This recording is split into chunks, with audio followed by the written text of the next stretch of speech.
What's up, YouTube? This is Ryan with Cola Warrior Gaming, and I am back from vacation and ready to rock and roll with some new Clash of Clans content. I do plan on uploading content daily, pretty much from here on out, so definitely stay tuned. We have some new series that we're going to be rolling out, and just some big plans for the channel. So, wanted to go ahead and come at you guys with the Wiz on Her Face war recap video. This was just an epic war for us, guys. We had a lot of fun. We hope the guys over at Wiz on Her Face had fun as well. I know this was kind of a tough war for them. It was not indicative of their typical performance. And that's not a dig at all. That's a compliment, because this clan typically just absolutely wrecks. I mean, if you watch Powerbang Gaming's channel, and I would highly recommend that you do, you will see that typically, guys, they end up clearing all of the 9s and 2 or 3 starring all of the Town Hall 10s. So, I'm not quite sure what happened this war. Clans have bad wars. It's happened to us before. I know just a few wars back, we actually faced a, kind of a casual clan with anti-2-star Town Hall 9 bases, and we couldn't clear all the Town Hall 9s. Yeah, sometimes you just have a rough war. So in any case, we did end up pulling off the win, and we just did what we did, and this is the result. So again, much respect to Powerbang Gaming and Wiz on Her Face. Love what they do for the Fair Play community. Without clans like Wiz on Her Face and One Hive in particular, guys, I doubt the Fair Play community would even exist. These guys do so much to promote it and to keep it alive in the game. So they definitely deserve a lot of respect. So anyway, let's go ahead and move along. I do apologize. I had to record this video on my iPhone during my vacation, and I did not have any of my studio gear with me, so I couldn't do a voiceover at that point. So if it's a little bit choppy, you'll have to forgive me. I'm basically doing a screen capture on through QuickTime right now. So anyway, let's just go ahead and take a look at what they did to our bases. Kind of a mix of 2 and 3 stars on the Town Hall 9s, as well as 2 stars on all of the Town Hall 10s. And we did end up getting 2 Town Hall 10 3 stars. They were running a couple of anti-2-star Town Hall 10 layouts, so we went ahead and took advantage of that. And we're going to go ahead and start off here with, I believe, Professor Tom's attack on number 3. Yeah, Professor Tom. Just absolutely killed this base with a La Lune attack and kind of a skeleton crew kill squad. No golems, not really anything to back up his heroes other than a couple giants and a couple wizards. So his queen is coming in here with the obvious goal of getting those 2 air defenses that are stuck right next to each other. And his king is obviously going straight for that queen. It makes it so much easier when you've got these max level 40 heroes. So Professor Tom is able to achieve the objective that he wants to achieve with his kill squad, and he is now just coming in here with the air portion of his attack, sending in lava hounds and then loons behind. Not exactly spammy, but pretty fast deployment here. Not really doing any sort of rotation, which, obviously is right for this base. And he is using haste spells to propel everything to the core. And he went ahead and used those 2 freezes on that multi-inferno, because with La Lune, the multi-inferno definitely poses the biggest risk.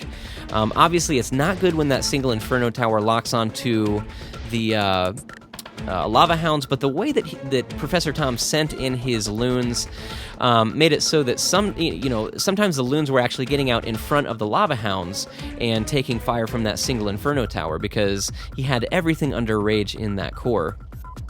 So he came in there with those 2 back-end loons, ends up taking out, I believe that was an archer tower, but unfortunately isn't able to get much more work than that done with those back-end loons. And at this point, he's just got 1 archer tower left. That's the only thing that can pose any threat to his troops at this point. It goes down, and this attack is in the bag. And you guys can see that a Lava Hound and a Loon end up popping out of the clan castle, but that is obviously not a problem at all, because neither of those units can target air units. So there might as well have been nothing in the CC. And I'm not sure if this was a cleanup attack or not, but either way, just a beautiful attack by Professor Tom. Really nice job, man. All right, let's go ahead and move along to the Town Hall 9s. Starting off here with the attack on number 9 by, looks like...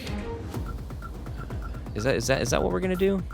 I'm apparently trying to figure out exactly what attacks I want to show. Okay, yeah. The attack on number 9 by Kunkalator. And he is coming in here with the max attack, which was the right choice for this base because remember, guys, that for the max attack to work as it was designed to work, you need to be able to open up 3 of the 4 air defenses as well as the Queen with 4 earthquake spells. And Kunkalator was able to do that, so he went ahead and brought the max attack against this base, and it was absolutely the right choice, as you guys will see. Coming in here with 3 golems. Unfortunately, that one golem ends up getting stuck. The one golem on the right was just too far out to redirect once those wall breakers opened up the compartment that his kill squad is in right now. So that one golem, unfortunately, just kind of goes to waste. I mean, obviously, it was protecting his wizards when they were clearing the trash buildings for the funnel, but other than that, it's not doing anything for his kill squad. So a little bit of a waste.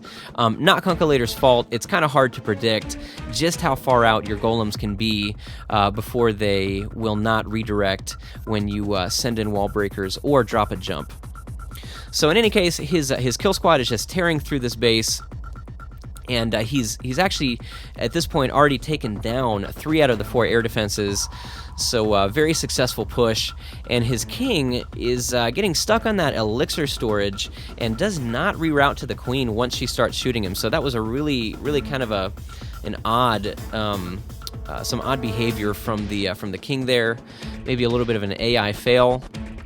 And once that Queen goes down, he is just swarming this base with loons.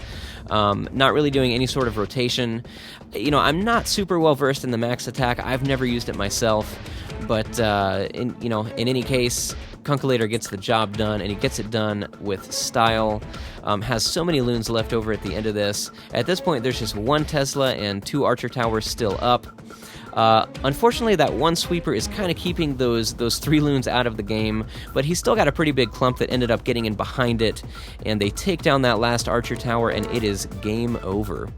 At this point, it is just cleanup. So really nice job by Kunkalator. Still has his Queen almost at full health. And the other thing about max attack is that it definitely helps to have higher level heroes because they have quite a bit of work to do. Obviously that Queen is going to have to take out the clan castle troops as well as 3 air defenses, and the king is going to have to go all the way over to the enemy Archer Queen without dying, because typically with the max attack you end up entering the base pretty far away from the enemy Archer Queen. So really nice job by Kunkalator. Loved that attack, man. Perfectly executed, and it was the right plan for the base. So let's go ahead and check out this attack by Chandler. This is a Suicide Dragon attack, and I love this attack style, guys. I actually ended up using it twice this war. Got a 3-star my first attack, and a 98% on my second. And it's just a very effective attack style on the right base. As you guys can see, Chandler ended up sending in 1 loon. The purpose of that loon, contrary to what you might think, was not to take out that Archer Tower. It was actually to scout for any mines that might have been placed around the Queen in order to prevent Suicide Dragons. Unfortunately, one of the dragons goes down to the combined DPS of the Queen and the CC troops. So Chandler decides to go ahead and use that rage for his last dragon, which was the right choice, because as you can see, it just barely gets the job done. And he is now coming in here with his golems and his kill squad. And at this point, guys, it's pretty much just it's pretty much just your standard go-ho. The nice thing about Suicide Dragons is that they're very easy to transition into, because if you know how to surgical go-ho, guys, you know how to use surgical dragons. The only thing that you have to do is put a little bit of time into predicting how the dragons are going to path into that Queen. So Chandler now drops the jump, opens up a huge section of base, and his goal obviously is to neutralize any sets of double giant bombs or even single bombs. And he also ends up taking out the enemy Barbarian King, which is a huge plus, because, I mean, remember, guys, your hogs are not going to target the king, but the king, especially a higher level king, can just, deal out so much damage to your hogs. I've seen hogs die even under heals while just being wailed on by the king. So at this point, he's just got a few hogs left. Has a decent-sized group that is still working its way kind of towards where the queen used to be, and drops that last heal at exactly the right time. And at this point, it's just one archer tower left. Boom, it goes down, and this attack is over. So really nice job by Chandler. One thing about the Suicide Dragon attack, guys, is that it is, I think, usable on a very wide variety of bases. It's I'm not going to say that it's a universal attack. Obviously you can't use it on every base, with even with offset queens, because there are ways to make Suicide Dragon attacks pretty much just not viable. But I think it also shows good base design when somebody has to use 40 troop space just to take down the queen. I think that shows that you have designed the base well. So props to the base designer in that attack. All right, let's go ahead and move on here. This is Alex's attack on number 11 here, and he is coming in here with an Archer Queen walk. Oh no, excuse me. This is actually a Queen charge. This attack style was developed by Soonthorn, who is over at Crystal Warrior, and it's kind of a more of a niche attack. You can't use it on every base. I think that it takes quite a bit of skill to execute this attack well. It requires a very in-depth knowledge of queen pathing, as well as pretty much, the pathing involved with every other troop. I don't really know much about this attack, so forgive me if my commentary is lacking in this attack, but as you guys can see, the queen is having to put in quite a bit of work here, but she's pretty much invincible with all those healers on her, especially when they're under rage.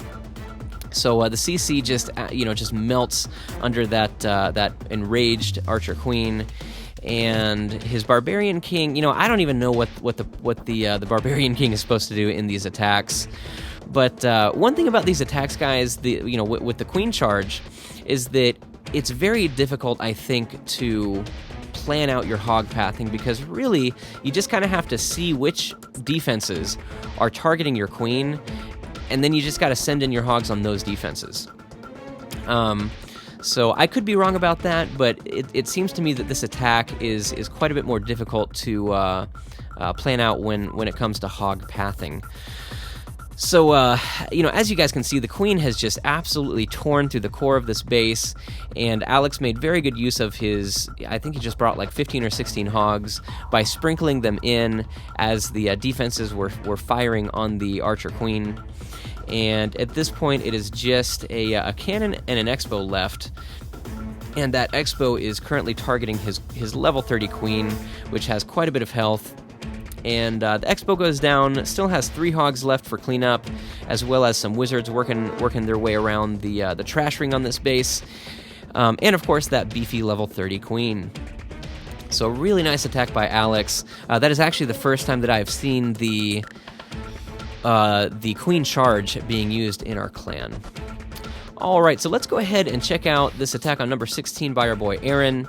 Aaron is the guy who arranges all of our arranged matchups, does a killer job. We have yet to miss an arranged matchup. So he is coming in here with kind of a miniature queen walk, just dropping 2 healers on his queen, which means that even with 1 point defense on her, her health will still go down. Obviously, it'll go down very slowly, but that basically means that you're going to be more reliant on the queen's ability at that point. So Aaron did plan for using the queen's ability fairly early in this attack, but that was just part of the plan, and the plan obviously ended up working out. So he is now coming in here with just kind of the rest of his kill squad. His queen will be converging with them shortly once she ends up taking out this wall that she is firing at unnecessarily. And backing it up with the king there, lays down that poison for the CC troops. Unfortunately, the queen is not in range of them, so he's kind of having to rely on this one wizard under rage to take out that dragon and the 2 loons there. Ends up taking it out with no problem, so not a big deal. But definitely kind of a shame that queen didn't end up converging with his kill squad. One thing about queen walks is that it's a little bit difficult to plan out queen pathing, especially when she needs to like turn corners and do that kind of thing.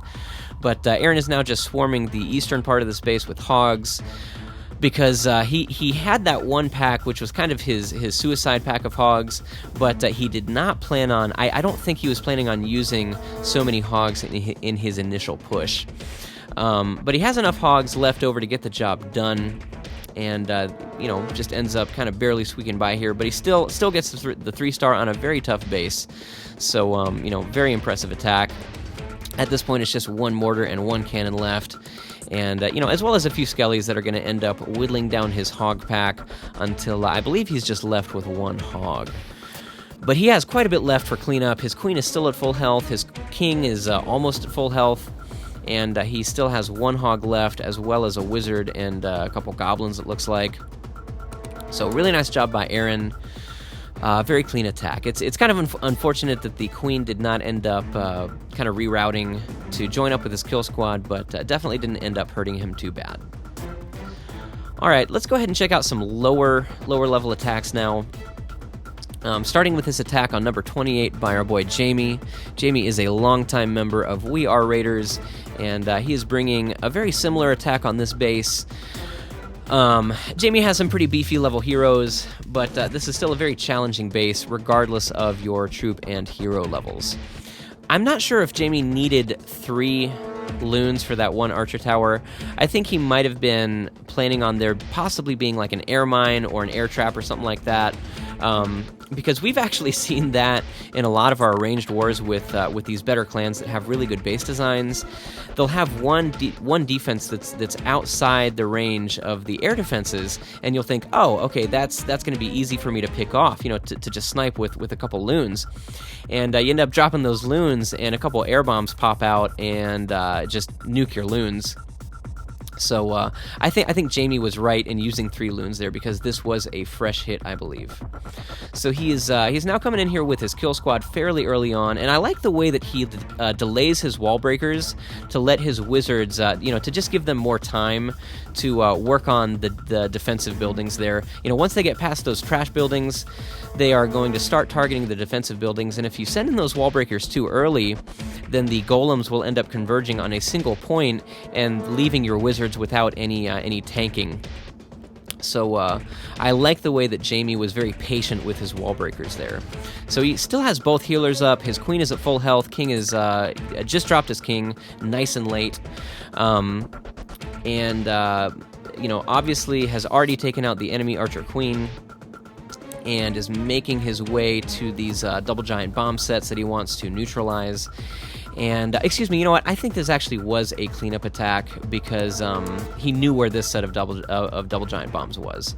So, anyway, he just decided to come in here with a big pack of hogs, because, if you don't have to use surgical hogs, guys, don't bother. It just makes the attack more complicated, and as I've said before, a simpler attack is almost always going to be better than a complex attack, as long as you're still able to 3-star the base with it. If the attack needs, if the base requires a complex attack, then that's just the case. But if it doesn't need surgical hogs, don't bother with it. Just do 2 fingers or do an Asian wall. So Jamie picked the right deployment method for this attack, obviously, because he is left with 1 heal spell still in the bag. So just absolutely crushed that base. Really nice job by Jamie. All right, let's go ahead and check out this attack by Diego Becerra. I'm not sure if that's how you pronounce his name. But in any case, I liked this attack because it was kind of a throwback. Coming in here with a couple golems. This was just a shattered Goho with witches to back up his kill squad. And ends up tearing through this base, as you guys will see in just a minute. A lot of people have been kind of using Valks beef up their kill squads, but Diego opts to kind of go back to witches for this attack, and obviously, it ended up being the right choice. But in any case, he doesn't even need wall breakers to get in where he wants to get in. CC ends up getting lured and goes down very quickly to his enraged kill squad. Looks like he still has both witches up, and those skeletons are really good, obviously for DPS, but also for distracting defenses. So still has 2 witches up generating skeletons that are drawing fire from various defenses, and Diego is now coming in here with kind of the surgical hog portion of his attack, using giants to tank for these areas of highly concentrated DPS per tile. I think that giant on the bottom was just absolutely clutch, because there was so much that was within range of that giant. Ends up tanking for those hogs. So really, by the time that the giant ends up going down, those hogs are already on those defenses, and he deployed just enough hogs to where those defenses were going down within a couple seconds. So really nice job by Diego. Love this attack, man. Very, very well planned. All right, and for this last attack, I'm going to go ahead and show you one of mine. It's another Suicide Dragon attack. Like I said, guys, just been loving these Suicide Drags. I do end up... Oh, you know what? Excuse me, I did not use any Valks in this attack. That's actually kind of surprising. But, again, guys, with the Suicide Drags, you sacrifice 40... oftentimes more, because you do have to use some troops to funnel your dragons, and those troops will end up dying once the dragons are dead. Sending in this test loon to see if there are any air mines or air bombs. I guess air bombs wouldn't really pose a huge threat to dragons, so the biggest concern there is just air mines. And the nice thing, guys, what I wanted to illustrate with this attack was that I was not planning on using my rage on my dragons. As a matter of fact, this attack probably would have failed if I had to use that rage for my dragons. So the thing about Suicide Dragons is that, if you're not planning on using the rage, you pretty much just set them and you forget about them. If they end up taking down the enemy Archer Queen, great. If they don't, there's nothing you could have done about it by sitting there and watching them. So once I drop my dragons here, I just go ahead and start in with my attack, and at this point it's just a surgical go-ho. So there does end up being an air mine there, and that was a very well-placed air mine because it was just a little bit too deep for a scout loon to pre-trigger. But luckily I had 2 dragons, and just took a couple puffs from the dragons to take down that queen and end up getting the job accomplished. But I don't really get much more value for those 2 dragons, besides just getting the queen there. And a lot of high DPS troops end up popping out of the CC. This was a first attack, so that was I guess kind of good, but also kind of bad, because the thing about the poison spell is that yes, it'll take down those lower HP troops, but if you're dealing with a bunch of wizards and a bunch of minions, even if they get one shot off on your golems, that's still a big chunk of health that they've been able to bite out of your golems. So I'm now coming in here with the surgical hog portion of my attack, pretty fast. Once my kill squad has gotten, kind of past that first compartment, I go ahead and start in with my hogs. I meant to trigger both giant bombs there, but only ended up getting one, which is fine. I had to use that one heal prematurely, which could have been bad if these hogs had clumped up on one of the wizard towers, but they do end up splitting and still have a fairly sizable hog pack left over for cleanup. So anyway, I don't think I ended up skipping through the cleanup portion of this attack because I was distracted. I actually recorded this during a car ride while I was still in Austin, Texas, which is where I was vacationing for the past 4 days, I think. But anyway, yeah, so just wanted to say thanks again to Wiz on Her Face, to Powerbang, for doing this war with us. We had a lot of fun. We hope that they did too. Every clan has their off wars, and we just happened to catch them on a bad day, and we had a good day. In any case, guys, I hope you enjoyed the video and learned something from it. And as always, this is Ryan with Cola Warrior Gaming, reminding you that we are Raiders. Spells War.